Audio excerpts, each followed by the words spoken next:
Hello दोस्त, आज हम लोग पढ़ने वाले हैं क्लास 10 का फर्स्ट लेसन का ऊष्माक्षेपी और ऊष्माशोषी अभिक्रिया, जो बहुत ही इम्पोर्टेंट है। एग्जाम में इससे भी सवाल पूछता है। ऊष्माक्षेपी और ऊष्माशोषी दोनों में अंतर।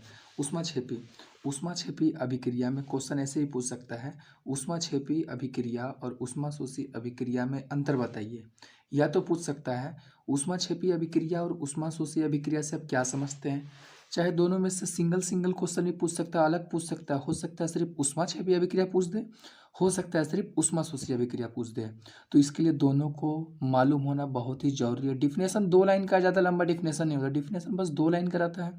और एक एग्जाम्पल लिखना बहुत जरूरी, तभी नंबर मिल पाएगा। ऐसे में एग्जाम्पल में ही नंबर कट जाता है 1 मार्क्स का। ऊष्माक्षेपी अभिक्रिया, ऊष्माक्षेपी अभिक्रिया वैसा को बोलते हैं जहाँ वैसा अभिक्रिया जहाँ से हमको ऊष्मा मिले या ऊर्जा मिले, उसको ऊष्माक्षेपी अभिक्रिया कहते हैं। इसका डिफिनेशन देखिएगा, ऐसी रासायनिक अभिक्रिया जिसमें उत्पाद के साथ साथ ऊष्मा भी उत्पन्न होती है, उसे ऊष्माक्षेपी अभिक्रिया कहते हैं। उत्पाद तो बनेगा ही, साथ में उसके अलावा ऊष्मा निकलेगा या ऊर्जा निकलेगा, उसी को ही ऊष्माक्षेपी अभिक्रिया कहते हैं। अब इसमें उदाहरण में इसको क्या समझ सकते हैं। मान लीजिए आप मार्केट से चूना खरीद के लाते हैं, ये चूना है, चूना खरीद के लाते हैं और इसको जब पानी में आप डालते हैं तो पानी में डालने के बाद यहाँ से देखिएगा आपको एक बुझा हुआ चूना मिलेगा, जिसका उपयोग हम लोग घर को पेंट करने में करते हैं। और इसके साथ साथ जब पानी में डालते हैं ना, तो वहाँ पे ऊष्मा निकलता है, थोड़ा सा पानी गर्म हो जाता है, देखते होंगे आप लोग। तो ये ऊष्माक्षेपी अभिक्रिया का उदाहरण है ये। इसके अलावा हम लोग जो गैस जलाते हैं घर में, गैस, ये गैस का सूत्र है, ये आपको आना चाहिए। घर का सूत्र है गैस का। ये गैस का सूत्र, जब ऑक्सीजन का संपर्क में आता है और जलता है तो क्या क्या मिलेगा।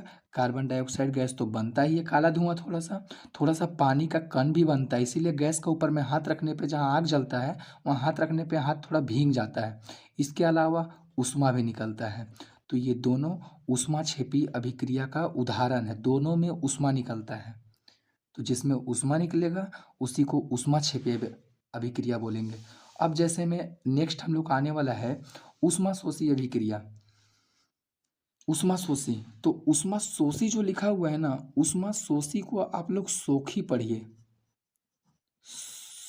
शोषी नहीं पढ़ के सोखी पढ़िए। सोखी, सोखी मतलब सोखने वाला, सोखी मतलब बोला जाए तो सोखने वाला को। अब सोखने वाला मीन्स क्या होता है।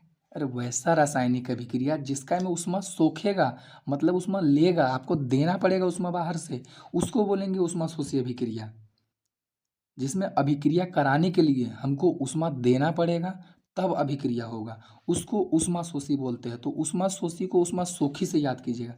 अब जैसे इसका डेफिनेशन रहेगा, ऐसी रासायनिक अभिक्रिया जिसमें अभिक्रिया के लिए हमें बाहर से ऊष्मा देना पड़ता हो, उसे ऊष्माशोषी अभिक्रिया बोलते हैं। अब बोलिएगा उदाहरण में कहाँ पे देंगे हम लोग ऊष्मा। तो ऊष्मा कहाँ पे देंगे, जैसे में कैल्शियम कार्बोनेट, ये संगमरमर का पत्थर है, चूना पत्थर बोलते हैं इसको, संगमरमर है जो, इसको जब ऊष्मा देंगे ना, जब इसको गर्म करते हैं ना, तो ये कैल्शियम ऑक्साइड चूना में टूटेगा। ये बिना बुझा हुआ चूना है, कैल्शियम ऑक्साइड, ये बिना बुझा हुआ चूना है जो दुकान में मिलता है। इसके अलावा कार्बन डाइऑक्साइड गैस में टूटता है। तो कैल्शियम कार्बोनेट को गर्म करने पर ये कैल्शियम ऑक्साइड और कार्बन डाइऑक्साइड में टूटता है। इसी को बोलते हैं ऊष्माशोषी। इसमें ऊष्मा देते हैं तब टूटेगा, ऐसे नहीं टूटेगा ये।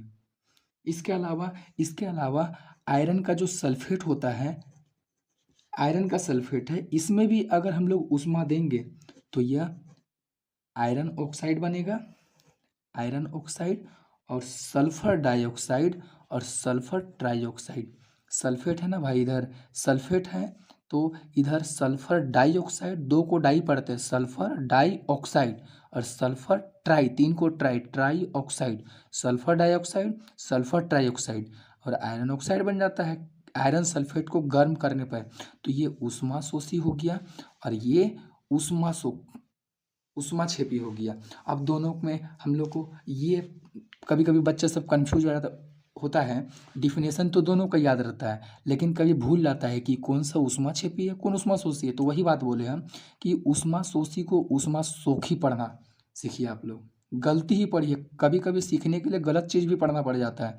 तो उष्मा सोखी को उष्मा सोखी पढ़िए, सोखी पढ़िएगा तो याद आ जाएगा कि उष्मा सोखने वाला को बोलते हैं। और उष्मा सोखने वाला चीज़ क्या है, तो उष्मा सोखने वाला आपको याद रहेगा कि कैल्शियम कार्बोनेट को उष्मा देंगे उसको बोलते हैं। तो इसका जस्ट ऑपोजिट जो हुआ, जहाँ से उष्मा निकलेगा उसको उष्मा क्षेपी बोलेंगे।